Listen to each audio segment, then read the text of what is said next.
Mes chers compatriotes, j'ai décidé ces jours de prendre congé du PPRD, parti dont je suis un des membres fondateurs. Par conséquent, je remets avec émotion et gravité le mandat de député que le peuple congolais m'a confié. Depuis longtemps, j'avais pris mes distances par rapport aux dérives dangereuses du PPRD qui foulait au pied le pacte républicain négocié lors du dialogue intercongolais de Sun City dont je pris part active.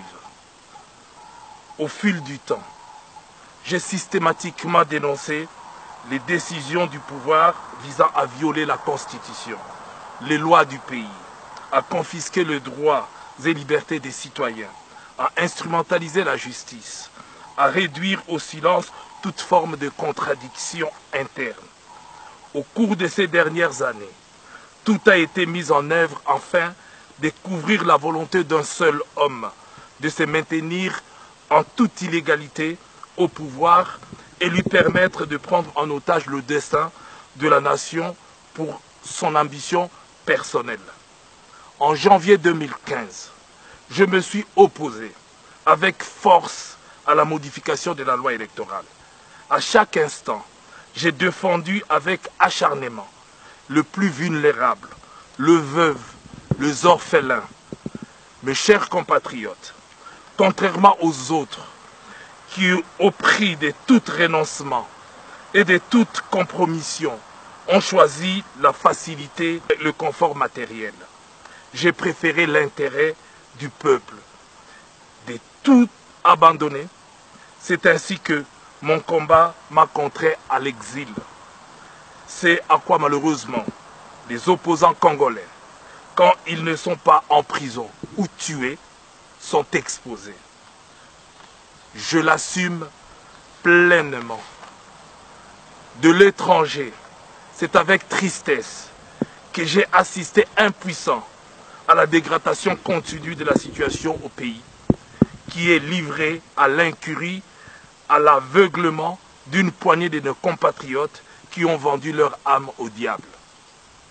Pouvait-on imaginer que le PPRD envoie de jeunes profaner des lieux de culte, des églises, des cathédrales?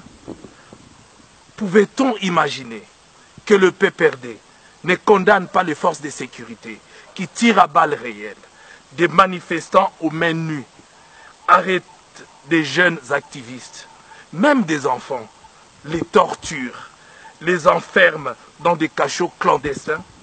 Pouvait-on imaginer que des ordres soient donnés pour prendre en otage les dépouilles de nos compatriotes sauvagement assassinés, dépriver des familles de leur droit légitime d'accomplir leur deuil, voire d'assumer une sépulture décente à des Congolais dont le seul crime était de s'être levé contre la dictature? Pouvait-on imaginer un jour que nous tenions la comptabilité macabre des fausses communes à travers le pays? Hélas, hélas, hélas, la raison a déserté le PPRD et ses dirigeants. Tout ce que je n'ai cessé de dénoncer au cours des dernières années s'est malheureusement vérifié. En cherchant une nouvelle interprétation de la Constitution par la Cour constitutionnelle dont il va changer le membre afin de se mettre entièrement sous son contrôle, Joseph Kabila veut à tout prix se présenter lui-même pour un troisième mandat. Il n'a rien compris des attentes du peuple congolais. Depuis décembre 2016, il gouverne par défi. Ne peut-il pas regarder en arrière et revenir à la raison pour voir que des milliers de jeunes Congolais sont morts en lui refusant le troisième mandat? Veut-il encore pousser d'autres à mourir pour que lui seul parce que lui seul veut rester au pouvoir? Mais le pouvoir pour faire quoi? Pour envoyer des enfants dans des mines creusées des coltans et s'enrichir au détriment de son peuple? Aujourd'hui, 17 ans après, le bilan est catastrophique. Les Congolais sont livrés à eux-mêmes, sans eau potable, sans électricité, sans route, sans école, sans soins de santé, sans emploi, sans rien, Joseph Kabila, Talla Sima, Zonga Moto. J'ai donc décidé de quitter ce parti qui, au fil du temps, s'est transformé en bourreau cruel du peuple congolais. Ce mandat de député PPRD, je le remets parce que j'ai la conviction qu'il faut, en toute chose, se mettre en ordre avec sa conscience et savoir allier la moralité à la politique. Si j'ai choisi de le faire ici, en Afrique du Sud, pays de Nelson Mandela, c'est pour moi un symbole, par sa force d'âme et de caractère, par son courage et sa détermination. Nelson Mandela incarne à mes yeux l'ensemble de valeurs et de vertus qui doivent guider et inspirer tout homme politique.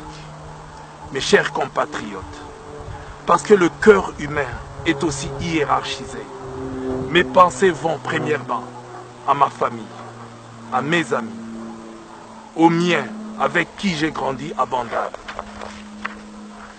à mes électeurs de la Funa, à tous mes aînés, à toutes les femmes et les hommes de mon âge, à tous les jeunes sur lesquels je puis exercer de l'influence et que j'ai poussé à adhérer au PPRD et à s'engager derrière Joseph Kabila. C'est cela mon drame personnel. Mais c'est aussi le drame de tous les Congolais qui ont, comme moi, le sentiment d'avoir été trompés par des promesses inaccomplies et des mensonges des dirigeants. Ils sont nombreux. Mais plus nombreux encore sont des compatriotes qui, comme moi, ont choisi de ne pas renoncer à se battre pour sauver la démocratie. Chaque jour, nous en payons les prix. Certains ont reçu de coups, ont été humiliés, torturés, arrêtés, emprisonnés ou condamnés à l'exil. D'autres sont morts sous les balles tirées par ceux dont la mission était pourtant de le protéger. Bienheureux nos morts qui sont tombés pour l'idée qu'ils avaient de la liberté et de la démocratie. Bienheureux nos morts qui sont tombés en croyant qu'ils avaient gagné. Bienheureux nos morts qui sont tombés avec la certitude que ceux qui restent gagneraient pour eux. C'est pour ceux-là que quoi qu'il arrive, je continue en homme libre mon combat, car je suis convaincu, comme disait notre martyr, Rossi Chimanga, le peuple gagne toujours. Rossi est mort, il ne respire plus, mais ses idées vivent. Aujourd'hui, son corps mortel fait peur à ceux qui l'ont sauvagement assassiné. Rendez-nous la dépouille de notre héros. En ce qui me concerne, soyez-en sûrs, je combattrai toujours en faveur du peuple congolais. Parce que toute politique qui est contraire à celle des intérêts du peuple est une politique de trahison et doit être combattue comme telle. Mes chers compatriotes, ceux qui m'ont élu savent que j'ai toujours agi en homme libre. C'est donc en homme libre, avec un esprit libre, que j'ai choisi de m'engager dans un nouveau combat politique. Car nous ne sommes condamnés ni à la servitude, ni à l'abaissement dans lequel mes compagnons d'autrefois veulent maintenir notre pays. Ce combat, je vais le mener au sein de la plateforme Ensemble pour le changement. Parce que nous partageons un même socle de valeurs communes. Parce que nous avons une même volonté de rupture. Parce que nous avons foi à l'avenir de notre pays. Ces combats, je le poursuivrai aux côtés de mes compagnons qui, comme moi, soutiennent la candidature de Moïse Katumbi pour qu'il devienne notre prochain président de la République.